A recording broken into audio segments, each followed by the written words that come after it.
ಸಾರ್ವಜನಿಕರ ಸಮಸ್ಯೆಗೆ ತಕ್ಷಣ ಸ್ಪಂದಿಸಿದ ಯಲ್ಲಾಪುರ ಮುಂಡಗೋಡ ಬನವಾಸಿ ಕ್ಷೇತ್ರದ ಶಾಸಕ ಶಿವರಾಮ್ ಹೆಬ್ಬಾರ್. ಮುಂಡಗೋಡ ಪಟ್ಟಣದ ಸಾರ್ವಜನಿಕರಿಗೆ ಅನಗತ್ಯ ತೊಂದರೆ ಉಂಟು ಮಾಡುತ್ತಿದ್ದ ಅಧಿಕಾರಿಗಳ ವಿರುದ್ಧ ಶಾಸಕ ಶಿವರಾಮ್ ಹೆಬ್ಬಾರ್ ಅವರು ಕಠಿಣ ನಿಲುವು ತಾಳಿದ್ದು ಜನರ ಸಮಸ್ಯೆಗಳಿಗೆ ತ್ವರಿತವಾಗಿ ಸ್ಪಂದಿಸುವಂತೆ ಅಧಿಕಾರಿಗಳಿಗೆ ಸೂಚನೆ ನೀಡಿದ್ದಾರೆ.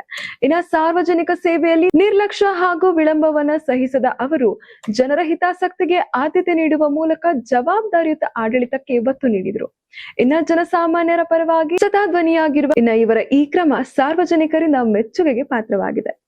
ಇನ್ನ ಸಾರ್ವಜನಿಕ ದೂರಿನ ಹಿನ್ನೆಲೆಯಲ್ಲಿ ಮುಂಡಗೋಡ ಪಟ್ಟಣ ಪಂಚಾಯಿತಿ ಕಚೇರಿಗೆ ಶಾಸಕ ಶಿವರಾಮ್ ಹೆಬ್ಬಾರ್ ಸೋಮವಾರ ದಿಢೀರ್ ಭೇಟಿ ನೀಡಿದ್ರು. ನಮೂನೆ 3 ಹಾಗೂ ಖಾತಾ ಬದಲಾವಣೆ ಮಾಡುವಲ್ಲಿ ವಿಳಂಬ ಮಾಡುತ್ತಿರುವ ಕಂದಾಯ ನಿರೀಕ್ಷಕ ಮಂಜುನಾಥ್ ಮುಚ್ಚಂಡಿ ವಿರುದ್ಧ ತೀವ್ರ ಆಕ್ರೋಶವನ್ನು ವ್ಯಕ್ತಪಡಿಸಿದ್ದಾರೆ. ಇನ್ನ ಸಾರ್ವಜನಿಕರಿಗೆ ವಿನಾಕಾರಣ ಅಲೆದಾಟ ತೊಂದರೆ ನೀಡಿದ್ರೆ ಮತ್ತು ನಡವಳಿಕೆ ತಿದ್ದುಕೊಳ್ಳದಿದ್ರೆ 24 ಗಂಟೆಯಲ್ಲಿ ಬೇರೆಡೆಗೆ ವರ್ಗಾವಣೆ ಮಾಡುವುದಾಗಿ ಎಚ್ಚರಿಕೆ ನೀಡಿದ್ದಾರೆ. 24 ಗಂಟೆ ಟ್ರಾನ್ಸ್ಫರ್ ಮಾಡ್ತೀನಿ ಇವತ್ತೇ ಹೇಳ್ತೀನಿ. ನೀವೆಲ್ಲ ನೌಕರಿ ಮೂಲ ನೌಕರಿ ಮಾಡ್ಬೋದು, ನೀವು ಹೊರಗಡೆ ನೌಕರಿ ಮಾಡ್ಬೇಕು. ನೀವು ನಿಮ್ಗೆ ಓಟ್ ಕೇಳಿಕೋ ಕೆಲಸ ಇಲ್ಲ. ನಾವು ಹೋಗ್ಬೇಕು ಜನ ಮುಂದೆ ಭೌತಿಕ ಭಿಕ್ಷಾಂತಿ ಭೇಟಿಗೆ. ನಿಮ್ಮ ನೌಕರಿ 30 ಪಗಾರ ಬರುತ್ತೆ. ನಾವು ಜನರನ್ನು ಭೇಟಿಗೆ ಹೋಗ್ಬೇಕು.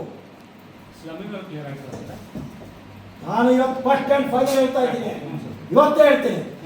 ನೀವು ಒಂದು ತಪ್ಪದ ಅವತ್ತೇ ನೀವು ಚಾರ್ಜ್ ತೆಗೆದುಬಿಡಿ, ದಯವಿಟ್ಟು ನಿನಗೂ ಹೇಳ್ತೀನಿ. ಇಲ್ಲ ನೀನು ಹೋಗ್ಲಿಕ್ಕೆ ತಯಾರಿ ಮಾಡಿ.